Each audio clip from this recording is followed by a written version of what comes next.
विवाह के बाद बचा हुआ पैसा कौन रखेगा, कौन मालिक होगा, सरकार से मिलने वाले अनुदान पर हक किसका होगा। ये तो तीन तीन व्यक्तियों को लठ पकड़वा कर लड़ाकर सिर फोड़वाने की राजनीति कर रहे हैं। जो दानदाता या भामाशाह इनका खासम खास है वह तो इनके लिए भगवान का अवतार है, लेकिन दूसरा जिसे लपड़ चपड़ नहीं आता वो भामाशाह इनके लिए राडा बाबूजी भी नहीं है। दोस्तों नमस्कार, मैं मंगीलाल लोहार और स्वागत है आपका हमारे YouTube मंच पर। जी हाँ, बिल्कुल ही सही सुन रहे हैं आप। मालवी लोहार समाज, जिसका अगला सामूहिक विवाह 21 नवंबर को जो नाथद्वारा में होना है, उसके लिए बनी विवाह समिति एक के बाद एक लगातार विवादों में गिरती जा रही है। समाज के वही व्यक्ति सवाल उठा रहे हैं जो नाथद्वारे की बैठक में मौजूद थे या फिर जो दान और आर्थिक सहयोग दे रहे हैं। यही विवाह समिति के पदाधिकारियों की कार्यशैली पर गंभीर सवाल उठा रहे हैं। कोई दान चंदा और धन को लेकर बवंडर मचा रहे हैं, कोई समिति पर एक दूसरे को लड़ाने की बात कह रहे हैं, तो कोई विवाह समिति पर चेहरा देखकर तिलक लगाने का आरोप लगा रहे हैं कि विवाह समिति तो दानदाता और भामाशाहों के साथ भेदभाव कर रही है। गेहूं पिसवाना, दाल बनवाना, तेल निकलवाना, लेकिन टाइम किसके पास है।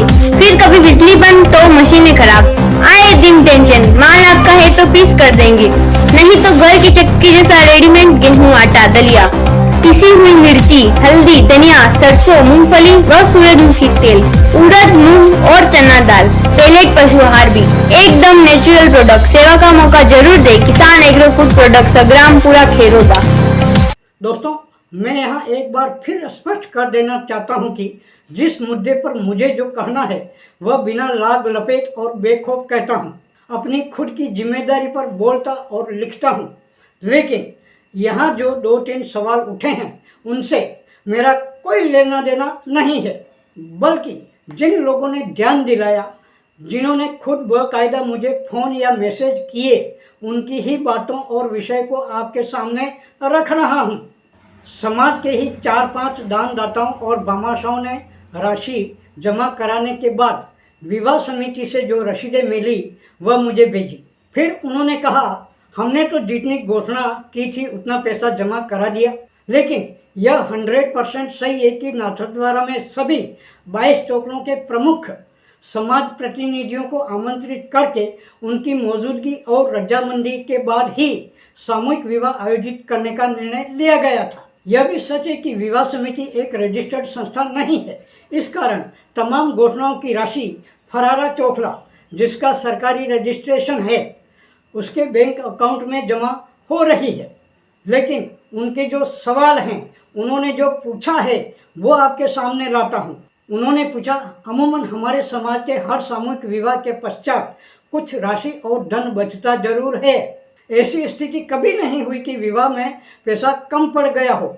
इस कारण नाथद्वारा में विवाह के बाद भी कुछ धनराशि तो निश्चित तौर पर बचेगी ही। फिर इस बची हुई धनराशि का क्या होगा? क्या सारी बचत केवल और केवल फरारा चोखले के पास ही रहेगी? किसी भी दूसरे चोखले का उसमें कोई हिस्सा नहीं होगा? या नाथद्वारा के आसपास के जो 4-5 चोखले हैं वे ही आपस में बंटवारा कर लेंगे क्या? या फिर 20-22 टोकरों की रजिस्टर्ड महासमिति को सुपुर्द की जाएगी बचत की पूरी राशि?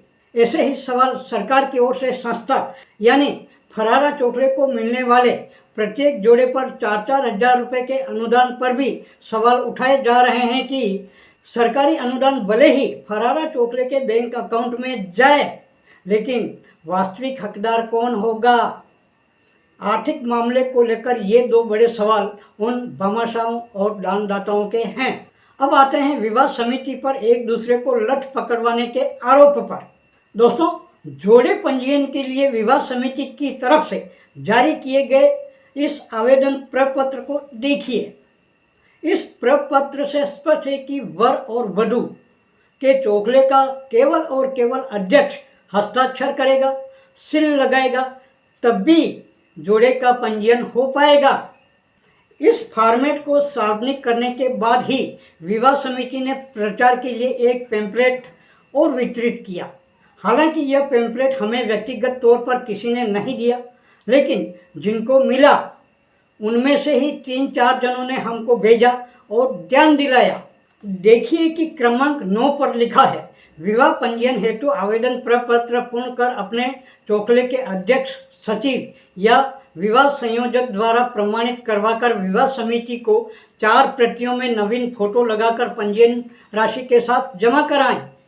प्रत्येक चोखले के अध्यक्ष और विवाह संयोजक के मोबाइल नंबर इसी पत्रक में दे रखे हैं। अब जिन समाजजनों ने हमें ये पैम्पलेट भेजा है वे सवाल कर रहे हैं कि जोड़े के आवेदन पत्र में केवल और केवल अध्यक्ष के ही हस्ताक्षर मैं सील लगाकर मांगे हैं, लेकिन पैम्पलेट में अध्यक्ष के अलावा चोखला, सचिव और विवाह संयोजक का भी उल्लेख कर दिया है। ऐसी दशा में आखिर हस्ताक्षर करेगा कौन? इन समाजजनों का बहुत ही गंभीर आरोप है कि विवाह समिति तो हर चोखले में अध्यक्ष, सचिव और संयोजक तीनों को हस्ताक्षर के नाम पर आपस में लड़वाने की राजनीति कर रही है। सबके हाथों में लाठियां पकड़ा दी है, क्योंकि आवेदन पत्र में चोखला अध्यक्ष का ही हवाला दिया है और पैम्पलेट में तीनों का, और फिर इसी पैम्पलेट के दूसरी तरफ पढ़िए, विवाह सहयोगी लिखा है। मान लेते हैं भूल हुई होगी सहयोगी और संयोजक को लेकर। हर चोखले से एक व्यक्ति का नाम है बतौर विवाह संयोजक। इन नामों को लेकर भी विवाद है। कुछ प्रतिनिधियों का आरोप है कि विवाह समिति ने अपने स्तर पर अपने ही फेवरेट लोगों के नाम लिख दिए अध्यक्षों को साइडलाइन करने के वास्ते। बहरहाल अब आते हैं भगवान और राणा बाबूजी वाली बात पर। दोस्तों, सामूहिक विवाह में अपनी तरफ से 51 हज़ार रुपये की घोषणा करने वाले 2-3 भामाशाहों ने व्हाट्सएप पर हमें पर्सनल तौर पर विवाह समिति के व्हाट्सएप ग्रुप का एक स्क्रीनशॉट भेजा। हमने भी स्क्रीनशॉट देखा और उनको वापस कॉल किया। उन्होंने कहा, मांगीलाल कुछ समझा क्या, सोचा क्या? मैंने कहा, इसमें समझने और सोचने की क्या बात है। दोनों ही भामाशाहों ने 51 हज़ार रुपये से भी ज़्यादा राशि की घोषणा की है, अच्छी बात है। लेकिन वे समाज बंधु मेरे से बोले, अरे पागल, देख दोनों फोटो ध्यान से, पहले भामाशाह व दानदाता के व्यक्तिगत परिचय में जो लिखा है वह भी पढ़ ले और दूसरे के परिचय में जो लिखा है वह भी पढ़ ले। दोस्तों, आप ही पढ़ लीजिए इन दोनों पोस्टर को तसल्ली से।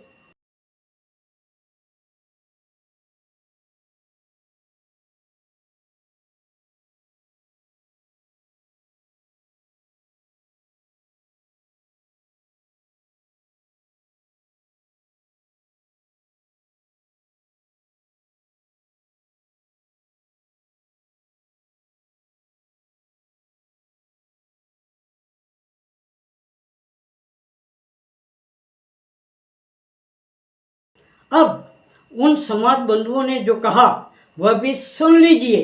उन्होंने कहा, दोनों ही भामाशाहों की घोषणा की राशि में डिफरेंस मात्र 426 रुपये का ही है, लेकिन लगता है 426 रुपये ज़्यादा देने वाले बंधु विवाह समिति के काफ़ी करीबी रिश्तेदार और चहेते हैं, काफ़ी लाडले हैं, जिनके लिए ये वे हैं, ये ऐसे हैं, ये वैसे हैं जैसी कई संज्ञाएं और अलंकरण देकर उनको सुबह शाम आरती करने लायक भगवान का ही दर्जा दे दिया है।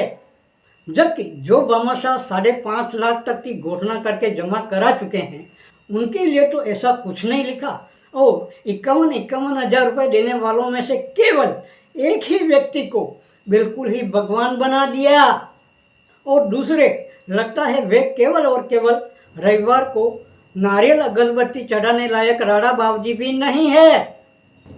तो बतौर समाजजनों के अनुसार ये व्यवहार कर रही है सामूहिक विवाह के लिए बनी समिति दानदाताओं के साथ।